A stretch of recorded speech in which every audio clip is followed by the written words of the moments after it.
So hello दोस्तों, मैं हूं राघवेंद्र और स्वागत है आप सभी का ऑनलाइन स्टडी हब में। तो दोस्तों, आज की वीडियो में मैं आप सभी के लिए सिंधु घाटी सभ्यता से संबंधित 30 ऐसे इंपॉर्टेंट प्रश्न लेकर के आया हूं जो सभी प्रतियोगी परीक्षाओं में हर बार पूछे जाते हैं। तो चलिए इन क्वेश्चंस को देखना शुरू करते हैं। बने रहेगा हमारे साथ में इस वीडियो के अंत तक। और अगर इस चैनल पर नए हैं तो चैनल को सब्सक्राइब करके नोटिफिकेशन बेल ऑन कर दीजिए, क्योंकि ये चैनल हमारी YouTube channel stand up classes का ही दूसरा चैनल है। तो चलिए सब्सक्राइब कर लीजिए और वीडियो हम लोग शुरू करते हैं।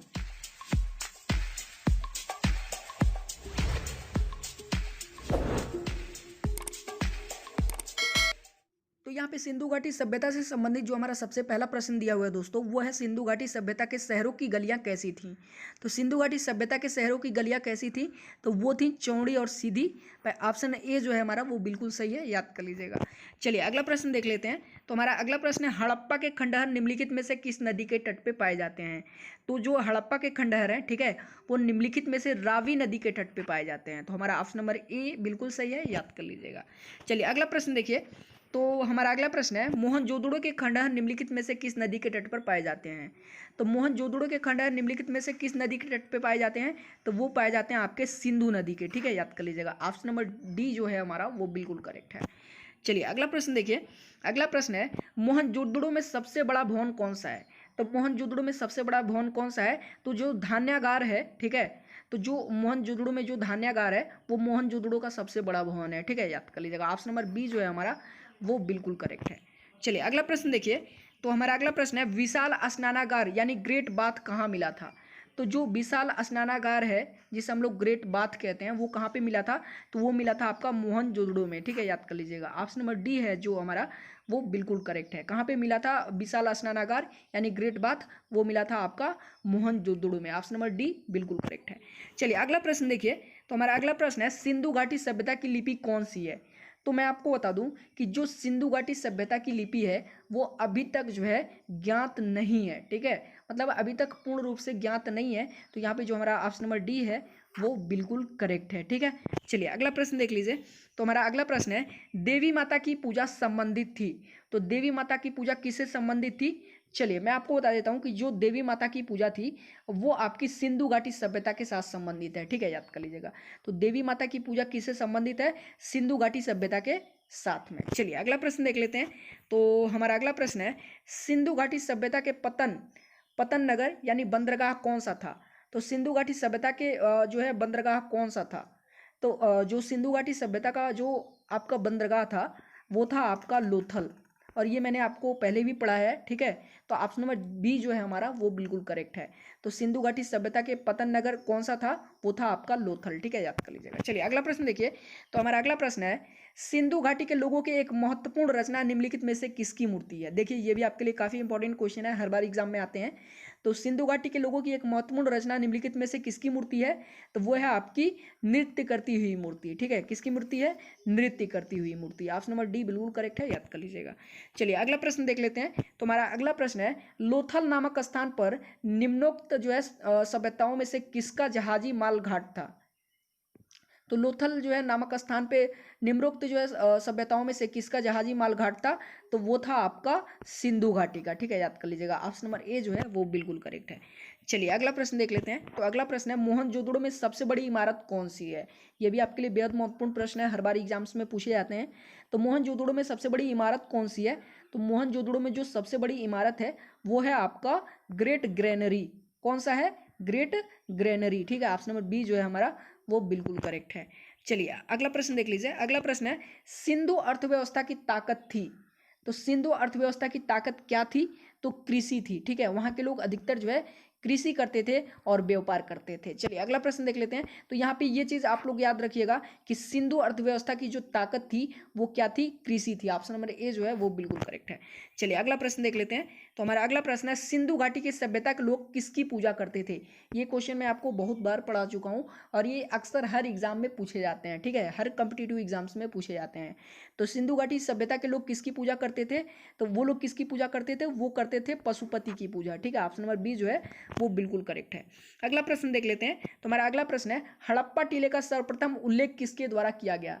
तो हड़प्पा टीले का सर्वप्रथम उल्लेख किसके द्वारा किया गया था, तो वो किया गया था चार्ल्स मैसन के द्वारा। किसके द्वारा, चार्ल्स मैसन के द्वारा, ठीक है, याद कर लीजिएगा। ऑप्शन नंबर सी जो है वो बिल्कुल करेक्ट है। चलिए अगला प्रश्न देख लेते हैं। तो हमारा अगला प्रश्न है मोहनजोदड़ो का उत्खनन कार्य कब हुआ? तो मोहनजोदड़ो का उत्खनन कार्य कब हुआ था? तो कब हुआ था ये? तो ये हुआ था आपका 1922 में। कब हुआ था? 1922 में। ऑप्शन नंबर डी जो है बिल्कुल करेक्ट है। चलिए अब हम लोग जो है अपना अगला प्रश्न देख लेते हैं। तो अब हमारा अगला प्रश्न है दोस्तों कि पहली बार कपास उपाजने का श्रेय किस सभ्यता को जाता है?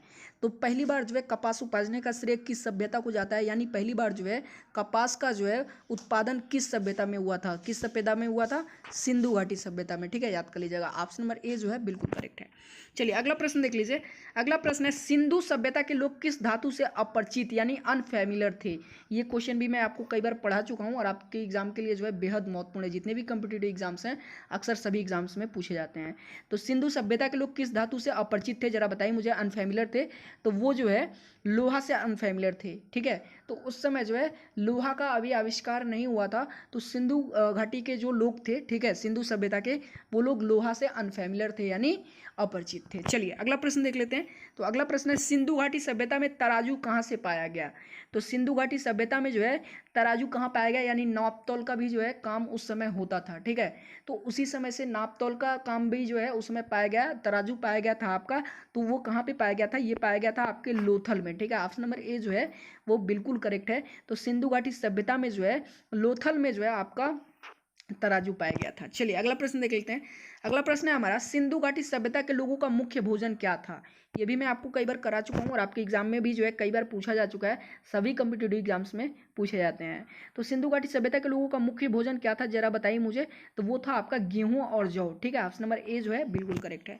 चलिए अगला प्रश्न देख लेते हैं। तो हमारा अगला प्रश्न है मृतकों का टीला किसे कहा गया? ये तो काफ़ी फेमस प्रश्न है और सभी एग्जाम्स में जो है हर बार जितने भी कम्पिटिटिव एग्जाम्स होते हैं, बैंकिंग, एसएससी, रेलवे, सभी में पूछा जाता है ये, ठीक है।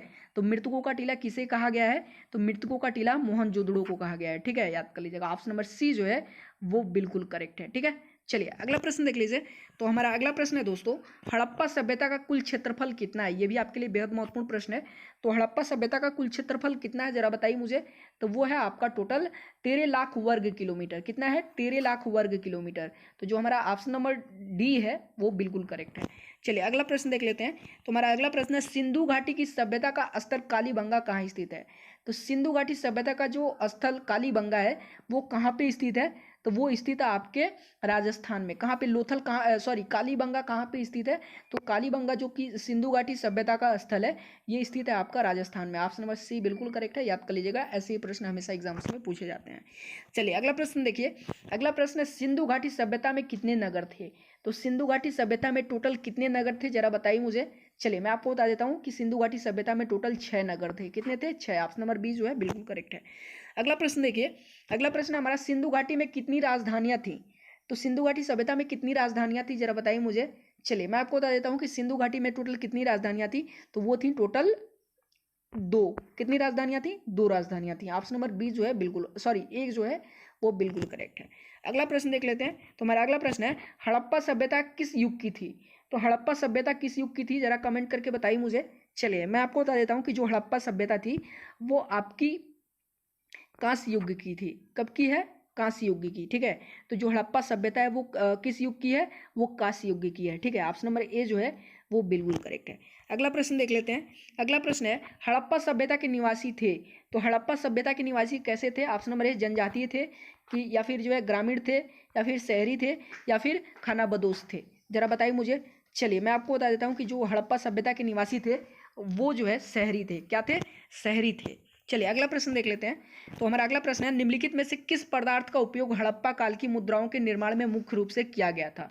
तो निम्नलिखित में से किस पदार्थ का उपयोग हड़प्पा काल की मुद्राओं के लिए जो है निर्माण में मुख्य रूप से किया गया था? तो चलिए मैं आपको बता देता हूँ वो किया गया था किस, जो है जरा बताइए मुझे कि जो है किस धातु का जो है प्रयोग किया गया था उस समय के जो है मुद्राओं को बनाने में। चलिए मैं आपको बता देता हूँ, तो वो किया गया था टेराकोटा का। कौन सा पदार्थ था? टेराकोटा। तो टेराकोटा का प्रयोग किया गया था। चलिए अगला प्रश्न देख लेते हैं। तो अब हमारा अगला प्रश्न है दोस्तों हड़प्पा कालीन की जो मोहरें थी वो अधिकांश किसकी बनी हुई थी? तो हड़प्पा कालीन की मोहरें अधिकांश किसकी बनी हुई थी? ऑप्शन नंबर ए सेलखड़ी से, ऑप्शन बी काचली मिट्टी से, ऑप्शन सी गोमेद एवं चल्ट से और ऑप्शन डी मिट्टी एवं तांबे से। तो हड़प्पा काल की जो मोहरें थी वो अधिकांश जो है किस चीज़ से बनी हुई थी? तो वो बनी हुई थी आपके, मैं आपको बता देता हूँ, सेखड़ी से। किससे बनी हुई थी? सेखड़ी से। ऑप्शन नंबर ए जो है हमारा वो बिल्कुल करेक्ट है। चलिए अगला प्रश्न देख लेते हैं। तो हमारा अगला प्रश्न है, हड़प्पा के निवासी किस खेल में रुचि रखते थे? ये भी आपके लिए बेहद महत्वपूर्ण है, कई बार आपको ये क्वेश्चन पढ़ा चुका हूँ और अक्सर जो है हर कम्पिटेटिव एग्जाम्स में ये क्वेश्चन पूछे जाते हैं। तो हड़प्पा के निवासी किस खेल में रुचि रखते थे? तो वो रुचि रखते थे शतरंज में। किस में? शतरंज में। ठीक है, तो आप ये समझ लीजिए कि उस समय भी जो है शतरंज अवेलेबल था गेम। चलिए अगला प्रश्न देख लेते हैं। तो अगला प्रश्न है, सिंधु सभ्यता के घर किससे बनाए जाते थे? तो जो सिंधु सभ्यता के घर थे वो उस समय किससे बनाए जाते थे? किससे बने हुए हैं वो घर जो है, जो सिंधु सभ्यता के घर हैं तो वो बने हुए हैं ईंटों से। ठीक है, किससे बने हुए हैं? ईंटों से। ऑप्शन नंबर ए जो है हमारा वो बिल्कुल करेक्ट है। अब चलिए जो है हम अपना लास्ट प्रश्न देख लेते हैं। तो जो आपका अंतिम प्रश्न है ये आप सभी के लिए है। तो जितने भी लोग मुझे देख रहे हैं, मैं आप सभी से रिक्वेस्ट करता हूँ कि यदि आप किसी भी एग्जाम की तैयारी करते हैं या फिर डिफेंस या तो जो है रेलवे या फिर बैंकिंग या फिर एसएससी, सो प्लीज़ आप इस क्वेश्चन का आंसर कमेंट करके मुझे ज़रूर बताइएगा, क्योंकि मैं देखना चाहता हूँ कि जो आपका जीके है वो कितना स्ट्रांग है। तो क्वेश्चन है, हड़प्पा की सभ्यता किस युग की सभ्यता थी? तो हड़प्पा की जो सभ्यता थी वो किस युग की सभ्यता थी? ऑप्शन नंबर ए पाषाण युग, ऑप्शन नंबर बी कांस्य युग, ऑप्शन नंबर सी वैदिक काल, या फिर ऑप्शन नंबर डी लोह युग। तो जो करेक्ट होगा इसमें वो आप लोग कमेंट करके ज़रूर बताइएगा। बाकी वीडियो पसंद आया हो तो वीडियो को लाइक ज़रूर कीजिएगा, वीडियो को शेयर कर दीजिएगा। साथ में जैसा कि मैंने आप सभी से कहा, चैनल पे नए हैं तो चैनल को भी सब्सक्राइब करके नोटिफिकेशन बेल ऑन कर दीजिएगा, क्योंकि जो ये यूट्यूब चैनल है ये स्टैंड अप क्लासेस का ही दूसरा यूट्यूब चैनल है। सो प्लीज़ जितने भी स्टैंड अप क्लासेस के सब्सक्राइबर्स हैं वो लोग इस चैनल को सब्सक्राइब आप लोग ज़रूर कर लीजिएगा। सो चलिए फिर मिलते हैं नेक्स्ट वीडियो में कुछ नए क्वेश्चंस के साथ में जो आपके एग्जाम्स के लिए बेहतरीन होंगे और इम्पोर्टेंट होंगे। सो चलिए, धन्यवाद।